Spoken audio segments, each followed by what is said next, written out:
Because this is an unexpectedly cool piece of tech at CES. Wow, that's crazy. Very cool.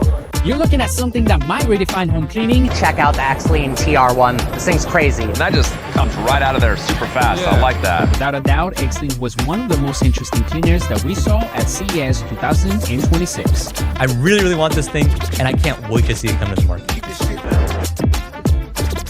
The transformation from one mode to the other is actually quite simple and elegant as well. It legitimately transforms. How cool is this? It solves a very particular problem that I personally have, and I can't believe that no one else has thought of this yet. Wet spills don't smear, sticky stuff doesn't fight back. I watched it handle heavy liquid spills and mixed wet-dry messes like a bowl of cereal and milk without any issue. But this unique dual mode robot and handheld mode gives the TR1 the ability to actually learn how you clean.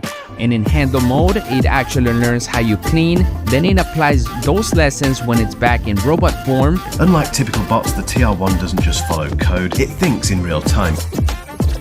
So if you can connect this unit to your house, to a drain, and to a water line, and that way you never have to fill up the tank yourself. Oh my god, I was so excited. Actually be the best RoboVac today. xLean TR1. xLean TR1. The xLean TR1. Robot vacuums are a dime a dozen these days, so xLean decided to pretty much reinvent the category by introducing the xLean TR1.